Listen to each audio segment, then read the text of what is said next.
জাহান যার কথা থরথর করে কাঁপত। ওমর স্ত্রী বলল, আপনার সন্তান আজ দিন আপনার সন্তান কি করবেন, কি করবেন, আপনার সন্তান কি খাবে, নতুন জামা পড়বে না পুরান জামা পড়বে?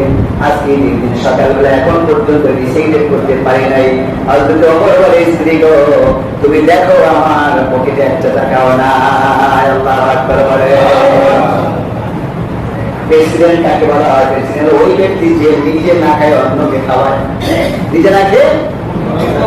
প্রেসিডেন্ট ওই ব্যক্তি যে ব্যক্তি সকলের মুখে খাবার পৌঁছে দিয়ে নিজে খাবে। আর ভণ্ড তো ওই ব্যক্তিরা যারা নিজে খায় কিন্তু জনগণ খেতে পারে না। ঠিক কিনা বলেন? বন্ধুরা আমার, বাবা আমার, প্রেসিডেন্ট হযরত ওমর স্ত্রী বলল, আপনার সন্তানদের জন্য একটু জামার ব্যবস্থা করুন, একটু কাপড়ের ব্যবস্থা করুন। স্ত্রী কথা শুনে ওমরের মনটা নরম হয়ে গেল। ওমর বলল, স্ত্রী গো, আমার কাছে তো এমন কোন কায়তুল্লাহের সম্পদ নাই, আমার কাছে এমন কোন সম্পদ নাই যেই সম্পদ দিয়ে আমি আজকে সকালে আমার সন্তানদের পাঞ্জাবি কিনে দিব, নতুন কিছু কিনে দিব। ওমর স্ত্রী খুব বুদ্ধিমতী ছিলেন। ওমর স্ত্রী প্রশ্ন করলেন, বললেন, আপনি একটা কাজ করুন, যিনি কোষাগারের দায়িত্ব ছিল কেশিয়া, কি বলেন? কেশিয়া। কেশিয়া কাকে বলে? শোনেন, একটু একটু শোনেন। কোষাগারের দায়িত্ব যিনি ছিলেন, ওই কোষাগারের দায়িত্ব যিনি ছিলেন, তেনার কাছে একটা চিঠি লেখো। স্ত্রী কথা শুনলেন, সন্তানদের জন্য একটা চিঠি লিখে দিলেন, ভাই একটা কাজ করো, চলতি মাসের যে বেতন আমার ছিল, যেটা আমার পাওনা ছিল, সেটা তো আমি পেয়েছি, সেটা আমি খরচ করে ফেলেছি। আমার নিজের এবং জনগণের মাঝে আমার কাছে এখন আর কিছু নাই। একটি কাজ করো, ও কেশিয়ার সাহেব, একটা কাজ করো, তুমি আমাকে 1 মাসের বেতন অগ্রিম দাও। কে চিঠি লিখছেন? প্রেসিডেন্ট। কে বলেন? প্রেসিডেন্ট খাদ্যমন্ত্রীকে চিঠি লিখছেন। কার কাছে? আমাদের দেশের ছোট্ট খাদ্যমন্ত্রী বলো না, যেমন প্রেসিডেন্ট তেমন খাদ্যমন্ত্রী। সুবহানাল্লাহ। যেমন প্রেসিডেন্ট তেমন খাদ্যমন্ত্রী। খাদ্যমন্ত্রীর কাছে চিঠি লিখলেন, বাইতুল মাল থেকে তথা সরকারি কোষাগার থেকে আমাকে 1 মাসের বেতন অগ্রিম দেন। এবার খাদ্যমন্ত্রী চিঠি পড়লেন, চিঠি পড়ে চিঠি অপর পৃষ্ঠার মধ্যে এক কোনায় লিখে দিলেন, সাইয়েদুনা ওমর, চিঠির মাধ্যমে আমি আপনাকে দিতে পারবো না, যদি আপনাকে বেতন দিতে হয় আপনি নিজে এসে সামনাসামনি মুখোমুখি বলতে হবে। সুবহানাল্লাহ। বাপটা বেটা ছিলাই কাপড়া, গরু ভালো তার ঘি ভালো, মা ভালো তার ঝি ভালো। ঠিক কিনা বলে? যৌতুক নিয়ে বিয়ে করবা আর ভালো সন্তান চাইলে কোনোদিন সম্ভব না। বন্ধুরা, তোমরা কি আমার শত্রু নয়? তোমরা সকলেই আমার ভাই, আল্লাহর কসম তোমরা আমার ভাই। আমাদের ময়দানে একটা পরিচয় হবে, তুমি আমি উম্মতে মুহাম্মাদ, তুমি আমি আদমের সন্তান, এছাড়া কোনো পরিচয় নাই। তোমার সাথে বাড়িতে দ্বন্দ্ব নাই, জমিয়ে দ্বন্দ্ব নাই, জমিয়ে দ্বন্দ্ব নাই। খালি একটা জিনিস বোঝানোর চেষ্টা বারবার করছে, আমরা মুমিন, আমাদের মাঝে অন্যায় জিনিসটা মানায় না, আমাদের মাঝে টাকা পয়সা মানায় না, আমাদের মাঝে চুরি মানায় না, আমাদের মাঝে বিচারে ঘটনা মানায় না, আমাদের মাঝে স্তর বা স্তর মানায় না।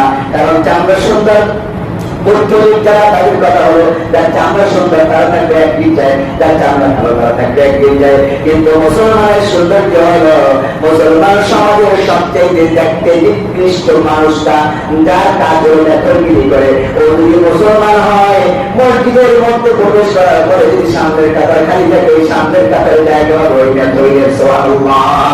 এর নাম হলো মুসলমান। ঠিক কিনা বলেন? বন্ধুরা আমার, বাবা আমার, এবার সাইয়েদনা ওমর চিঠি রিপ্লাই করলেন, রিপ্লাই করে তার কাছে পাঠালেন। সাইয়েদনা ওমর দেখলেন, দেখে সাইয়েদনা ওমর তার কাছে গেলেন, খলিফাতুল মুসলিমিন ওমর তার কাছে গেলেন। ওমর তার কাছে গিয়ে বললেন যে, ভাই আমাকে একটা কাজ করো, আমি তো এই রাষ্ট্রের প্রেসিডেন্ট, আমার সন্তানদের গায়ে জামা নাই, আমার সন্তানরা ঈদ করবে কিভাবে? আমার স্ত্রী রিকোয়েস্ট করছে, চিন্তা করেন কতটা বিনয়ের সাথে বলতেছে, আমার স্ত্রী রিকোয়েস্ট করেছে তুমি একটি কাজ করো, ও ভাই বাইতুল মাল থেকে আমাকে একটা মাসের বেতন দিন দাও, যাতে আমি আমার সন্তানদেরকে পোশাক ক্রয় করে দিতে পারি। বললাম না, মা ভালো তার ঘি ভালো, গাই ভালো তার ঘি, ইমামকে দেখে যখন কেশিয়ার সাহেব দাঁড়িয়ে গেলেন, हम तो इमाम किसी कैसे हम तो सुख भाई भाई तो टेबिल बनाए थे 300 টাকা খাট কিনে দেয়। বন্ধুরা বাবারা আমার, হযরত ওমরকে দেখে, ইমামকে দেখে কেশিয়ার দাঁড়িয়ে গেলেন। কেশিয়ার দাঁড়িয়ে বললেন, আপনার সম্মান নিশ্চয় আছে, আপনি হলেন রাষ্ট্রের প্রধান খলিফাতুল মুসলিমিন, কিন্তু আপনার দেওয়া দায়িত্ব আমাকে যখন অর্পণ করে দিয়েছেন, আপনি করুন আল্লাহর ফয়সালা। আগামী 1 মাস অথবা আগামী 1 দিন আপনি 5 দিন সেই সিকিউরিটি দিয়ে আমার কাছ থেকে 1 মাসের বেতন দিয়ে দেন। আল্লাহু আকবার বলেন। এর নাম হলো মুমিন, এর নাম হলো মুসলমান। সুবহানাল্লাহ বলেন। বন্ধুরা আমার, বাবা আমার, তাহলে আমরা যারা আগামী গত 1 মাস রোজা রেখেছি, আমাদের কি কাজ হবে?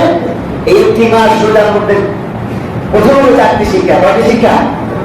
যদি বলেন ভাইজি, 1 মাস রোজার মধ্যে প্রথম হলো কয়টি শিক্ষা?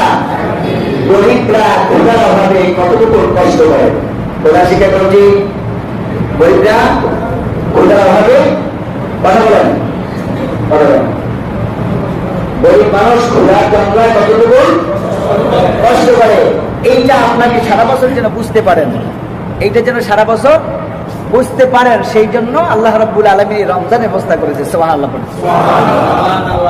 আবার হলো সকল জিনিসের, সকল প্রকারের জিনিসের যাকাত আছে। সকল জিনিসের কি আছে? কি আছে?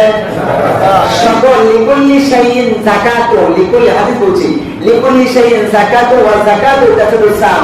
সকল জিনিসের যাকাত আছে, আর শরীরের যাকাত হলো রোজা। সুবহানাল্লাহ। তাহলে আপনার শরীরের রোগ বিলাই, যাকাত মানে কি? সম্পদ পরিশুদ্ধ করা। সম্পদ যাকাত অর্থ সম্পদ পরিশুদ্ধ করা।